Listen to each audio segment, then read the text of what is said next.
네, 일본 정부 반응 중심으로 알아보겠습니다. 일본은 이번 한일 정상회담이 진솔한 대화로 관계 발전의 계기가 될 것이라면서 기대감을 한껏 드러내고 있습니다. 일본 정부와 정치권은 강제동원 해법안을 결단한 윤석열 대통령을 높이 평가한다면서 이번 회담을 통해 각 분야에서의 관계 강화를 주문했습니다. 도쿄 특파원 연결합니다. 김세호 기자.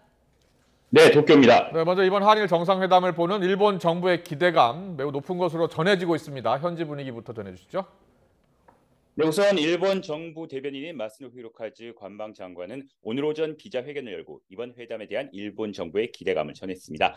마스노 관방장관은 정상 간 솔직한 대화가 이뤄져 국교 정상화 이후 우호 협력 관계를 바탕으로 한일 관계가 더욱 발전하기를 기대한다고 밝혔습니다. 이와 함께 한국은 국제사회의 다양한 과제 대응에 협력해 나가야 할 중요한 이웃나라라며 윤석열 정권 출범 이후 한일 간에는 정상을 포함해 긴밀한 의사소통이 이루어지고 있다고 말했습니다. 이어 지금의 전력 환경을 고려해 안보면 등 한일, 한미의 전략적 협력을 강화하고 자유롭고 열린 인도 태평양을 실현하기 위해 한국과 협력할 것이라고 덧붙였습니다. 일본 정치권 역시 이번 한일 정상회담 개최를 한일 관계의 긍정적인 신호로 보고 있습니다. 일본 자민당의 세코 히로시게 간사장은 기자들과 만나 윤 대통령의 자세를 높이 평가하고 싶다며 한일 정상 간 신뢰 관계가 구축되길 기대한다고 말했습니다. 공명당의 이시케이치 간사장은 윤 대통령의 한일 관계 개선에 의욕이 느껴진다며 일본도 확실히 이에 응해야 한다고 강조했습니다.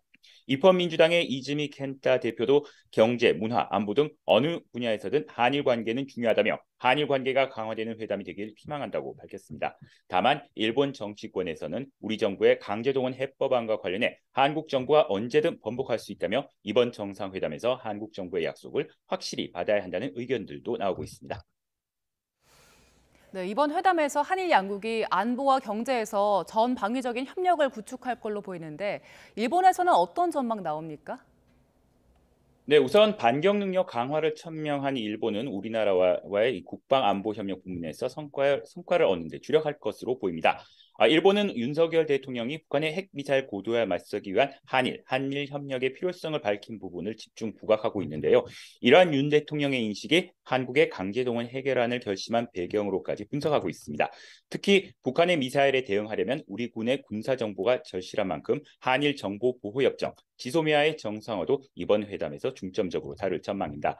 더구나 한일 정상회담을 앞두고 북한이 탄도미사일을 오늘 발사하면서 한반도 정세와 관련한 내용과 그리고 이 한일 두 정상의 논의가 이에 대한 논의가 한층 탄력을 받을 것으로 보입니다. 네, 그리고 가장 주목되는 대목입니다. 우리 정부의 강제동원 해법에 대한 일본 측의 대응 조치, 호응 조치가 어느 정도 수준으로 나올지 여부인데요. 자, 한일 양국 재계가 새로운 기금 창설에는 합의했다고요?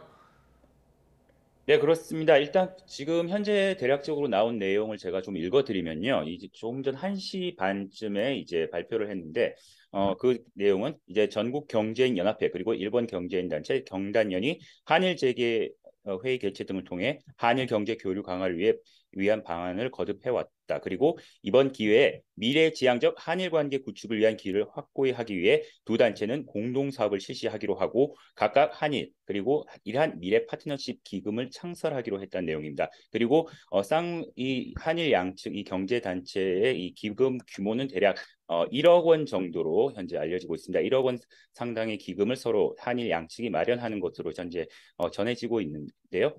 이 때문에 이 현재 일본 기업이 이 강제동원 피해자들에게 대신 배상금을 지불하는 이 방안이 어느 정도 열려 있다고는 볼 수 있습니다. 다만 이 개별 기업이 참여할지 말지는 현재로서는 불투명하기 때문에 앞으로 여기에 대한 추이는 좀 더 지켜봐야 할 것으로 보입니다. 지금까지 도쿄에서 전해드렸습니다.